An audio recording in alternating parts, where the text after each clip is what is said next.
Steve Bannon pulled a Scaramucci. He called up Robert Kuttner at the American Prospect, that is a progressive magazine, and talked to him. He didn't say it was off the record.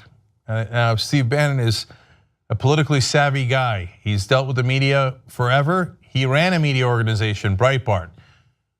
He knows that if you're going to talk off the record, you have to say off the record, and he didn't. So I don't know what the hell is going on in his head. I don't know if this is him psychologically just going, forget it. He's already besieged, and Donald Trump did not enthusiastically back him the other day. There's calls for his firing. But he calls into Kuttner and then says amazing things, some of which are against Trump's wishes and some of which are against specific people, so let me get to it. First, he ostensibly called to talk about China and North Korea because he thought Kuttner was on the same side of him when it comes to trade negotiations with China. I don't think that he understands where Kuttner stands. And even if Kuttner were to agree with him on trade issues, as he explained in the piece in the American Prospect, and we'll have a link below, you should read it, he certainly does not agree with Steve Bannon on anything else and is not his ally. So at a bare minimum, this was incredibly foolish on Steve Bannon's part. So on that issue, he says, there's no military solution to North Korea's nuclear threats, forget it. Until somebody solves the part of the equation that shows me that 10 million people in Seoul don't die in the first 30 minutes from conventional weapons, I don't know what you're talking about. There's no military solution here. They got us. Now that is directly contradictory of Donald Trump's rhetoric and policy. Oh boy, that'll get you in trouble. Now, on the other hand, it's one of the rare sensible things I've ever heard Steve Bannon say. It's a relief to know that he recognizes that millions of people would die in Seoul, South Korea, if we were to attack North Korea. So I hope if Donald Trump is thinking of attacking North Korea, along with the generals and everyone else in the administration, Steve Bannon says to him, hey, knucklehead, don't do it, we'll lose millions of people, I hope. He says, but that's not the important part and that's not the main issue. He says the main issue is, quote, the economic war with China is, quote, everything. So now I think that in some ways we do need to get tougher on China. On the other hand, starting an economic war with them sounds like a disastrous idea. But do these guys look like they're going to be able to be tempered and sagely figure out what the right balance is so that we get a better deal from China without starting a trade war? It certainly doesn't appear to be the case. Okay, well now we get on to politics inside the White House. They say that you have all these enemies in the national security organizations, in the Treasury Department, among the top advisors to the president. He says on this issue about how he's going to do this ploy to start a trade war with China, he says, quote, oh, they're wetting themselves.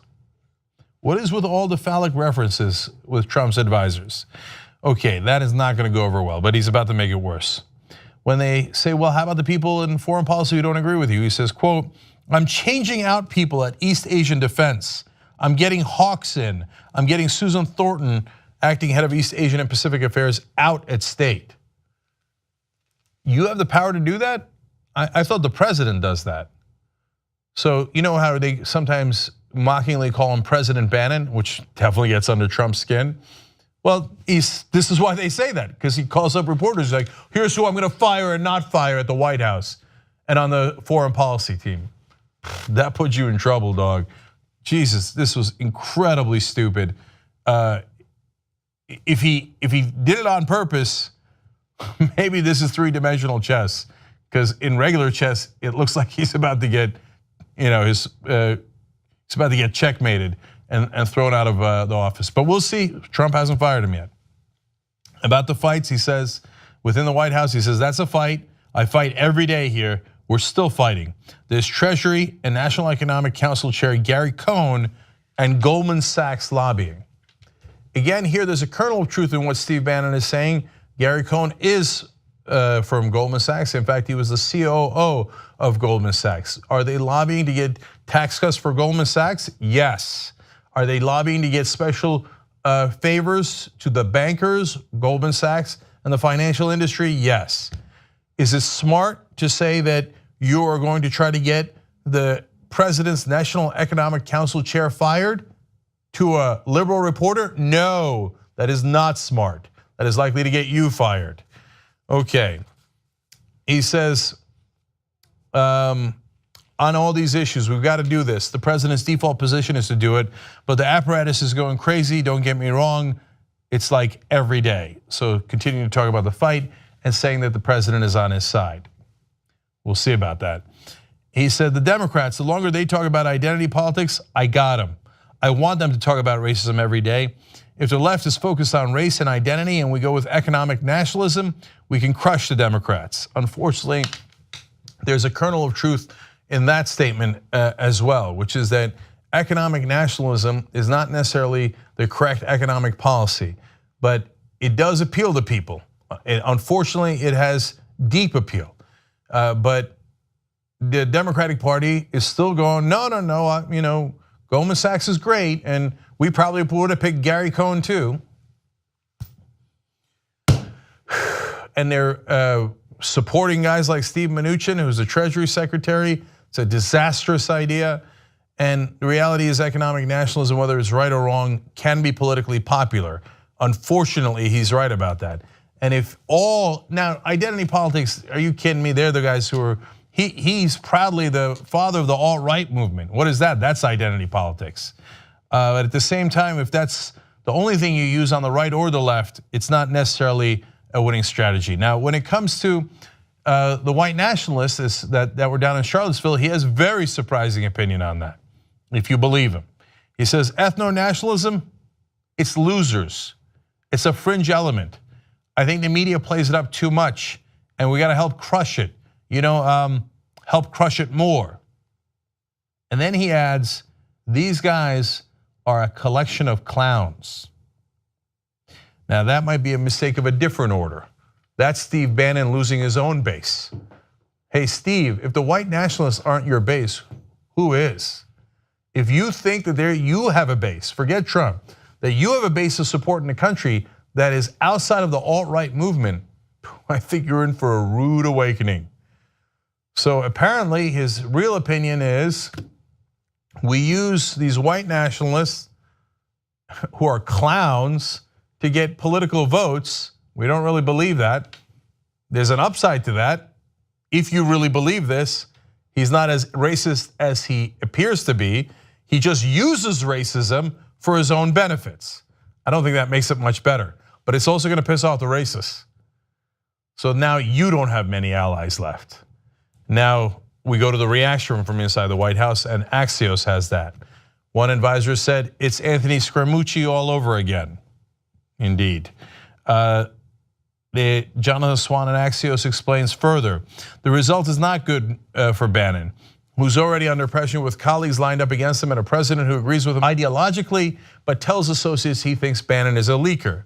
If the president didn't like you because you're leaking, oops, this was a pretty bad leak.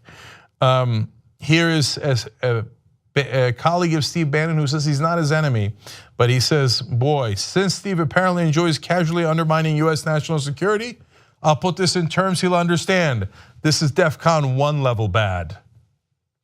And finally, Swan says, the piece gives Bannon's enemies ammunition at a time he's extraordinarily vulnerable.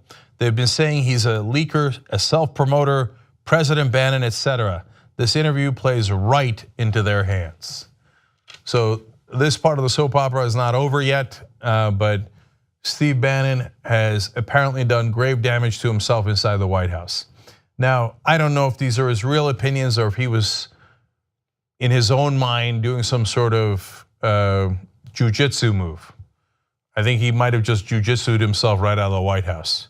And I hope to God he is, because whether he's actually racist or just wants to get racist voters on his side, doesn't make much of a difference to me. I want him out and I want that ideology out. Look, it's the Trump White House is a disaster. It's a basket of deplorables, to borrow a term. But among those deplorables, Steve Bannon is among the worst. So can't wait for him to get fired. I don't know if he will. Him being a racist is not going to get him fired. Him trying to appeal to white nationalists is not going to get him fired. Him wanting to start a trade war with China is not going to get him fired.